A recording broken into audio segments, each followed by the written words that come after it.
we asked this guy to do a presentation, and he said, sure, but the only reason for me to do the presentation is if he can do the enunciation himself. So here he goes, Arno van Eijmeren. Hi guys, how are you? My name's Arno. It's my hometown. I'm from Rotterdam, and I've been working in bars for quite some years now.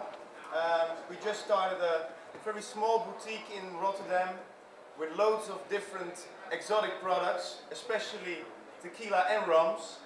So Ricardo asked me to do any type of seminar on the bar show in Rotterdam, because it's my hometown, of course. Because of my relationship with rums and tiki, I thought, well, let's do a seminar on the tiki culture, on the tiki attitude. But I'm an honest guy, and I wouldn't be honest if I would be standing here alone, because I invited a long-time friend of mine, my old colleague from London, and he's really the person, and it made it much easier for me, but he's really the person that worked in the tiki bars for years and years in the United States and in London. So actually I made it quite easy for myself. I'll be just standing here and doing the interview, asking the right questions for him doing a great seminar. So yeah, give a big warm welcome applause for Roberto Valle! Okay, before we start, because most of you already met him, and when he's enthusiastic about something, he talks really fast. He's like the little mouse. What's his name, Roberto? So, if he talks too fast, I will tell him, I will interrupt him. But Roberto, please introduce yourself and tell us what's your relationship with the tiki culture. Okay, you did very well. I've been around the block, like they say in the States. And I started working 10 years ago in Troyes, London. Troyes became very famous for his drinks, mainly for the Mai Tai. And after a few years, they called me back to run the Troyes in Eijmerens, which is the only one is still owned by the family, and we can call it the original place. I was very proud to be standing behind the bar and running the bar, and opening other places like Troyes Dallas, and Troyes San Francisco again. Right now, actually, they're opening a new Troyes in the islands and in the Caribbean. And unfortunately, I'm not going to be there this year, but they call me. Roberto, for some guests, some people who don't know Trader Vic's or anything about the tiki culture, can you give us a brief clearance on how the tiki culture started and who is Trader Vic's? Well, there's so much written and said about tiki. Tiki mainly is truly American. It's a concept, nothing to do with Hawaii. It's a concept created by Don the Beachcomber in 1934 in Hollywood.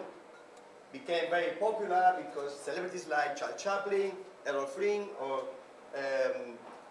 Marlon Dietrich were drinking in that bar. Trader Vic's opened his bar in the same year, but in San Francisco, in Oakland. And after 2 years, watching the success of Beachcomber, start to copy the concept and start bringing runs from the Caribbean, and start to get all these tiki sculptures from the Polynesia. And it was very important that after the war, many veterans of war were coming to San Francisco with many souvenirs from the Pacific. Even had several bars in the naval bases in Japan, in Philippines. So you can imagine MacArthur drinking a Mai Tai in Philippines before getting on the Japanese. So it's amazing. Okay. Briefly, describe the tiki feeling. Tiki feeling. Put on your sunglasses or... The tiki feeling. The idea is like the people after the war wanted to escape to somewhere. They wanted to get in a place, forget about the war, the whole trouble. So what is better than a tropical island? So that's what they've done, and Trader tried to recreate. A place to relax, a place full of objects and music and the feeling of you were in a beach, in a tropical island. Don't even recreate a storm in his bar. You know, actually, you find out by opening the hose in his garden, over the roof. The customers thought it was raining, they were staying for another drink. So it was good for business. But the whole idea is to relax and to enjoy, be like in holidays. Okay, can you, yeah, of course we're going to start with making some drinks, or actually he is, because I went to a lot of tiki bars and making everybody can read the recipe and eventually make the drink, but the training that people get at Trader Vic's is like absurd. It's almost like going back the other side of the world, Japanese style, because you could be working behind in the back, cutting the fruit for 2.5 years. And when there was a spot free behind the bar, then you would have no hands left because of the acids of the pineapple, because you were doing long shifts, and the longer you work at Trader Vic's, the more money you would make. So the spot would take 2 to 3 years, because everybody was working longer, making more money, so you're running your own business, like in a way. Mm-hmm. The other thing that's very important are the secrets behind the tiki drinks, because there weren't any labels on the bottles. No, there was no real sponsorship. You couldn't. They would teach you to pour 2 ounces of number 3. You're like, well, this is number 3.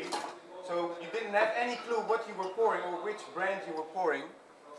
So the reason why, because they wanted to Keep the formula. they keep the formula, because there was a big competition between Don the Beachcomber and Trader Vic's.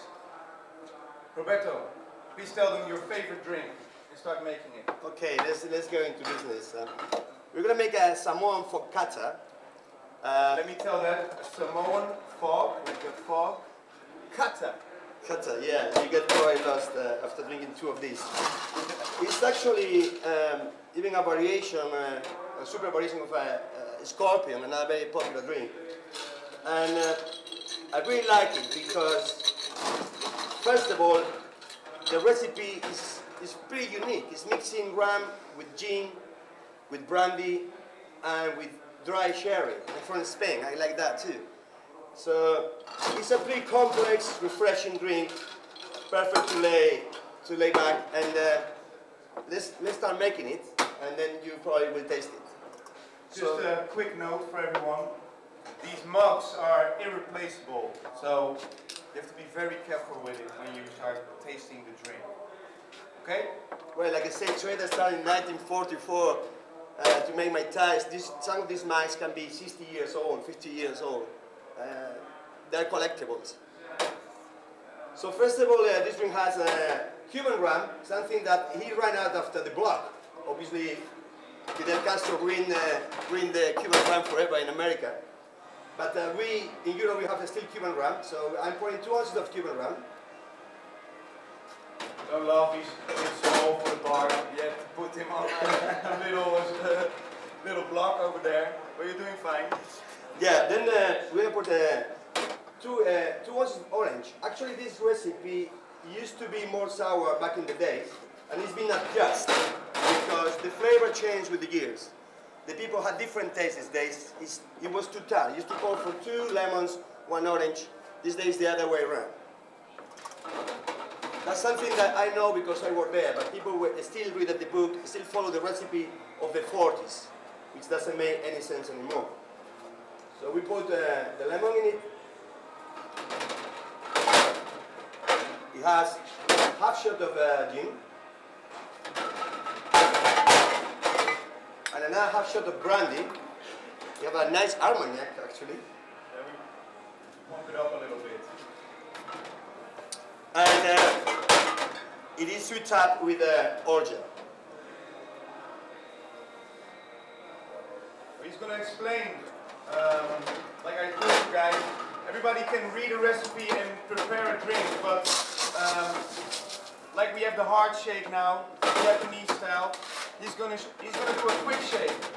Think about a very busy bar. You have Quick to make blend, 20 different drinks, all in different shapes, different recipes. We don't have time for shaking. I mean, he does a quick blend like this.